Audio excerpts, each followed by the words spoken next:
ये मेरी समझ में नहीं आता कि ऑपोजिशन चाहता क्या है। आप जब बार बार शिकायत करते हैं, क्या ये बात सही नहीं है कि लोकसभा चुनाव के बाद आप ही लोग गए थे चुनाव आयोग के पास शिकायत करने? महाराष्ट्र चुनाव को अभी तक ये लोग गिनाते रहते हैं कि किस तरीके से वहां पे वोटर लिस्ट के साथ धांधली की गई, ड्यूप्लीकेसी ऑफ द वोट का बार बार ये लोग जिक्र करते हैं।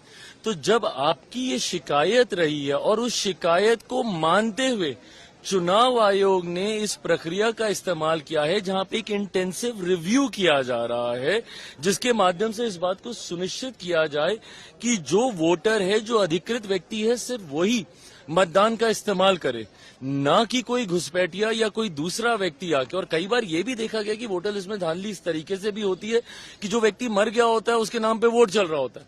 तो इन सारी चीजों को रेक्टिफाई करने के लिए ये रिव्यू जरूरी है। और ऐसा तो नहीं है कि पहली बार ये किया जा रहा है, आजादी के बाद 4 बार ये हो चुका है। और जब इससे पहले भी हुआ था, उस प्रक्रिया में और आज की प्रक्रिया में क्या नई चीज जुड़ी है, ये विपक्ष बता दे। भाई, इनके समय में भी ये प्रक्रिया हुई है। आप मुझे बता दीजिए कि उस वक्त से लेके अभी तक कोई एक चीज अगर बदली है तो वो सिर्फ टेक्नोलॉजी का इस्तेमाल बदला। पहले फिजिकली जाके हर डॉक्यूमेंटेशन आपको देना पड़ता था, अब आप ऑनलाइन के माध्यम से भी आप अपने डॉक्यूमेंटेशन आप सबमिट कर सकते हैं। उसके बाद भी अगर आपको कहीं पे लगता है कि भैया कुछ गलत हुआ है, तो आप 3 बार आप अपील आप उसमें दाखिल कर सकते हैं। बट उसके बावजूद इसको लेकर एक ये माहौल तैयार करना, हकीकत ये है विपक्ष जानता है कि भैया चुनाव वो बिहार में जीतेंगे है नहीं, बंगाल में भी इन लोग के हालात ठीक नहीं है। तो पहले ईवीएम पे ठीकरा फोड़ा जाता था, अब वोटर लिस्ट को एक बहाना बनाया जा रहा है।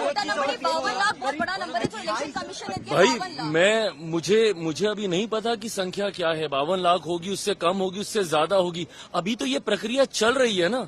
अभी सबमिशंस हो गए हैं। मैं तो कहता हूं कि भाई अगर 52 लाख हो, उससे कम हो, उससे ज्यादा हो, हर वो व्यक्ति जो घुसपैठिया है, जो देश का नहीं होकर भी इतने बड़े अधिकार का इस्तेमाल कर रहा है, उसको इस सूची से बाहर होना चाहिए।